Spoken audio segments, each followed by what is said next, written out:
The transfer portal has changed the landscape of college baseball, and Virginia just landed one of the most intriguing arms in the country.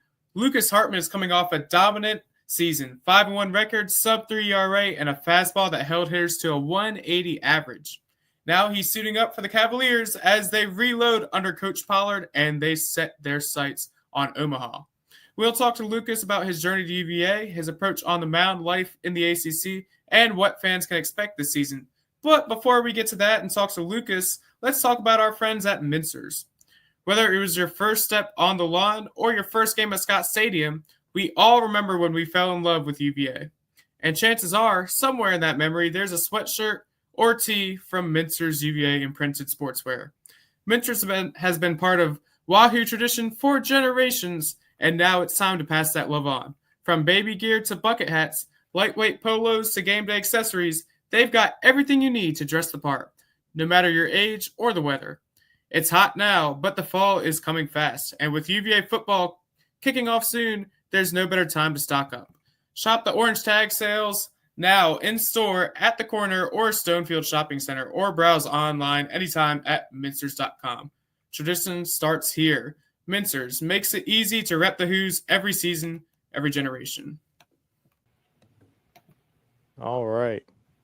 And now we've got a new Who, Lucas Hartman, joining us tonight on the Cavalier Connection. Thanks for joining us. How you doing tonight, Lucas? I'm doing good, guys. How are you?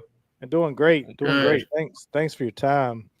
So, Lucas, what drew you to Virginia during the transfer process, and what made you believe this was the right step for your baseball journey? Of course, you guys probably know I've been in the portal.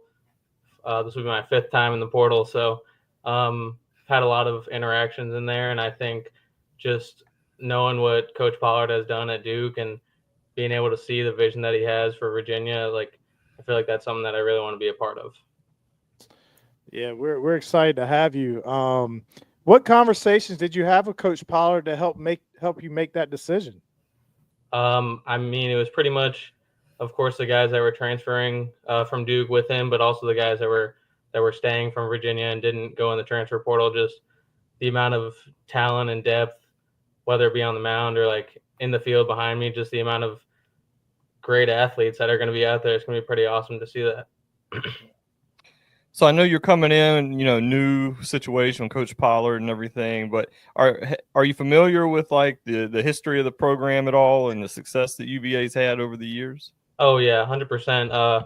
One of my buddies, actually, Jake Geloff, I know him, and he was at UVA. What was that? His last year was 2022, right? Yep. Yeah, I think that's right. Yeah, I know him, so got to talk to him about that and just about the program. So it was pretty cool. Awesome. Now, when you talk to Coach Pollard, is the plan for you to come in as a weekend starter, or do you know kind of what your role will be? Not really. I just like to pitch, just go out there and compete. So just whenever they tell me to go out there and warm up in the bullpen and then come in the game, I'm ready to go. Right. Yeah, nice. So you had a stellar season with the Hilltoppers last season. What do you think clicked so well for you last year that helped lead you to a 2.87 ERA and a 180 opponent average? I think a big part of it was just our pitching coach. He was very what's the word? I guess he was caring of the pitchers and just really just letting us do our own thing, guiding us in some ways, but also letting us do what our strengths were and what was able to let us be that successful. Yeah. What would you say is your approach on the mound? Are you a power guy, command first, or more of a tactician? Well, I have a lot of pitches, so just being able to throw those for strikes basically, and not really going to overpower guys. Don't have upper 90s velo, but able to throw a bunch of different pitches for strikes is probably my strong suit. Yeah, Greg Maddox made a living doing that. So, Yeah, I can't make the ball move like that, but I can get pretty close. well, you still got another season to get that taken care of. Oh yeah. How do you prepare between starts or outings? To stay sharp and durable with such a long season. The biggest thing for me is obviously the recovery and stuff like that. But most importantly, just being able to make sure my pitches are like where they need to be in between outings, like whether that be getting off the mound a little bit or throwing them in a catch play. Like it's just important to have like multiple pitches working per outing, so that way I can use other things if something's not working, just to be able to have that versatility. So you're joining the ACC. What are you working on this off season to elevate your game even more?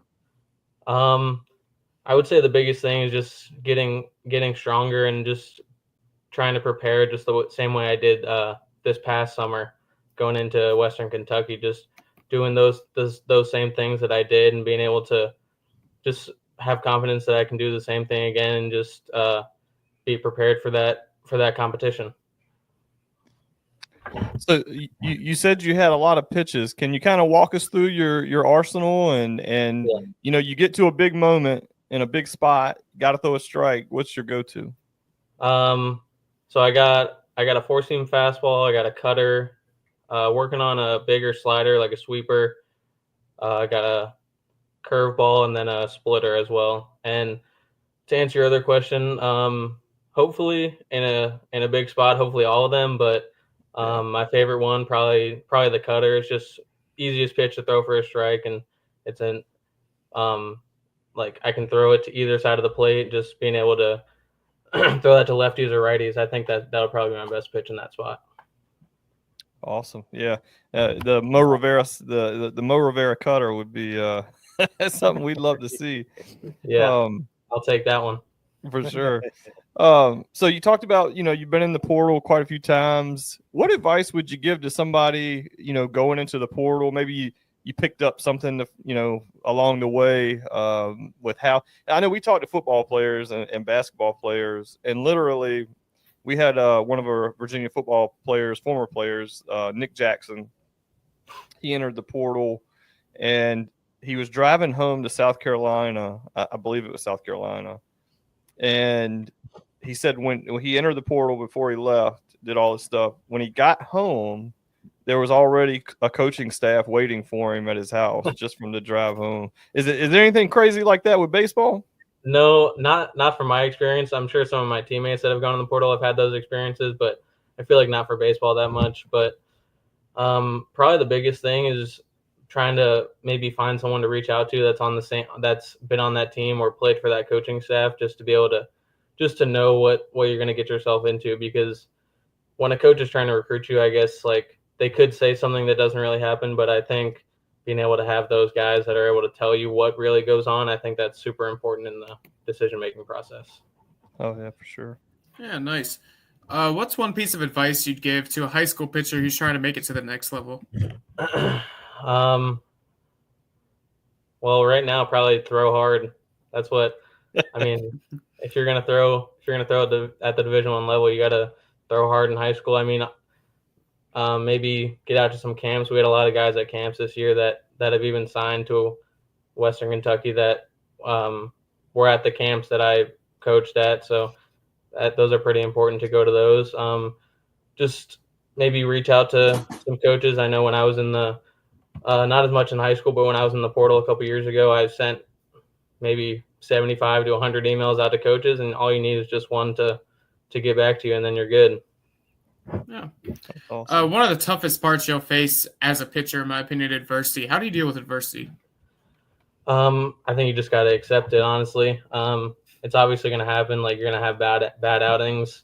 You're going to have maybe some bad luck. Maybe somebody gets you, but maybe just being consistent. That was a big thing for me this year, just being able to be consistent and from outing to outing, recovery to recovery, stuff like that, game to game. Just have something to fall back on to get you through that. Do you have a biggest learning moment of your career so far? In game or like practice? Anything. Let me see.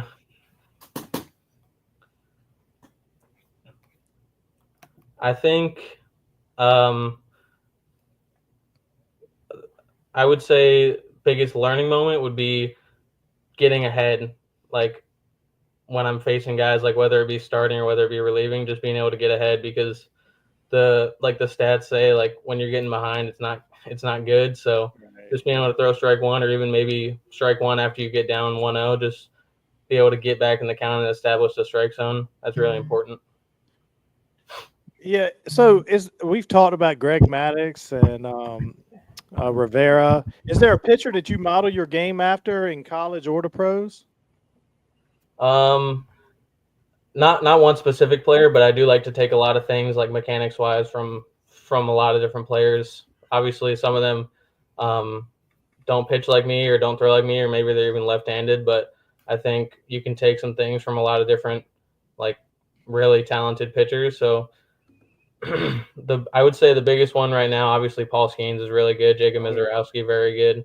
Like, being able to use, like, the things that they do or the things that they talk about in interviews and stuff like that, that makes them what they are. Yeah, for sure. And speaking of those two young guys, the MLB draft is coming up. Are you eligible for that? And if you are, are you hearing anything, after such a strong season? I am eligible for that. I'm not sure what's going to happen. I really don't know. I'm kind of going in blind to it, but I guess we'll see. I really want to go to college, though. I will tell you that. We want you to go. We love to hear that. That's funny. You can go next year. Yeah. Have another big year, and you'll definitely be on your way. And so it kind of leads to my next question. Was there like a first memory, whether it be Little League, high school, college, or whatever, where you actually thought, you know what, I could really make a living doing this? I would say, my freshman year in college was not very good. And then I went to a junior college, had a pretty good year there. And I think, like, having all my options that I had to go to college for the next year, it was kind of eye-opening just to see, since coming out of high school, I had one offer, and that was where I went to my freshman year. And being able to have all those different options was like kind of relieving, I would say, just to see that it is possible and that I can do it. And obviously the past 3 years after that, I've been doing it, so I want to continue to do it. For sure. Nice. All right, we got a couple fun ones for you now. What would you say is your go-to hype song before a big start? Oh, geez.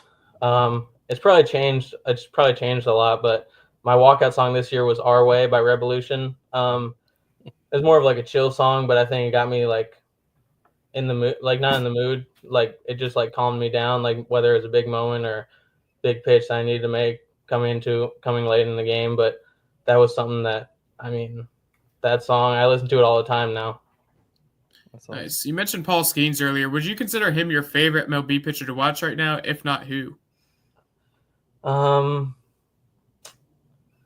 Maybe Tarek Skubal, because I don't know if you guys have seen Slab Lab with Dallas Braden. Yeah, he does some talks with guys, like going to throw with them, and Tarek Skubal was one of the guests. So being able to get like a deep dive on that was pretty cool. Nice. Yeah. Who would you say is the toughest hitter that you've had to face in your career so far?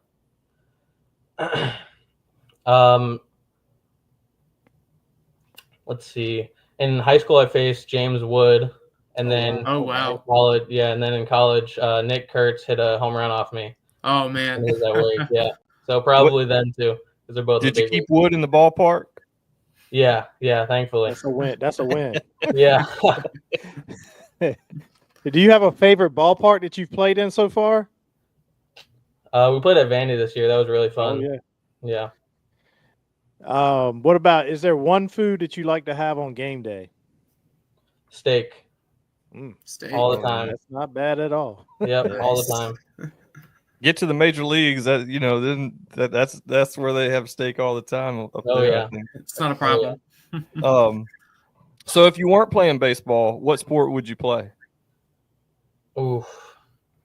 I don't know. I don't have the height for like basketball or anything like that. I'm not big enough for football. Maybe I played soccer in high school. That could be pretty fun. Soccer. Yeah. Do you have any superstitions that you do before game, in between innings, starts? A lot. Baseball players, they always have them. Yeah, our pitching staff this year, and it actually turned into the whole team. I heard this thing about a pitcher at Arkansas, Kevin Copps. He would drink beet juice. So I've heard that. I got beet juice, and then didn't give up a run for like 4 straight outings. And my teammates were like, "What's your secret?" And I just showed them the beet juice, and we got basically the whole team on it at the end of the year. Oh man, that's very healthy though. It is, yeah, it good is. for you. Yeah. And if I didn't have the beet juice and we lost or something went bad, then we knew why. Oh yeah. Oh, that's great. What would you say is one word that would describe your mindset on the mound? Compete, I would say. Compete. Nice. We got one more for you, and we appreciate your time once again. Any final message for Wahoo Nation? Let's win a natty. There you go. Love it. Sir. Simple, easy. Well, Lucas, we want to thank you for your time. We really appreciate you and cannot wait to see you guys take the field next year, and wish the best of luck to you. Of course. Thank you guys for having me. Yeah, good luck. Thanks. We want to once again thank Lucas Hartman for coming in. Great stuff. Cannot wait to watch him get on the mound for UVA this coming season. How about you guys, Dad? Yep. Nope. I think Jay said off the air, typical baseball player, and yeah.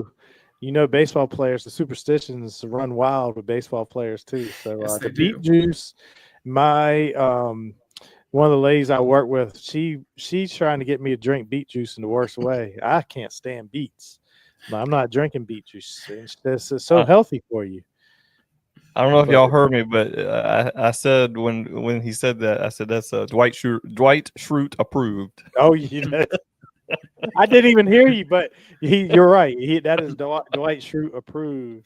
That is funny. But you got to love the superstitions in baseball. I do. Yeah. Yep. I mean, it's we all play baseball, you know, and I think more people can relate because of, you know, a lot of people play little league that may never play anything else. So everybody kind of gets that baseball aspect, I think, and just loved.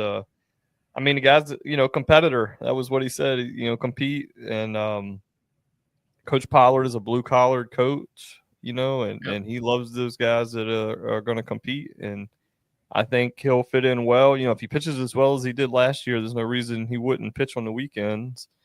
But, you know, he's still busy bringing in to the class, I think. So, you know, definitely going to have to earn his spot. But I think he embraces that challenge.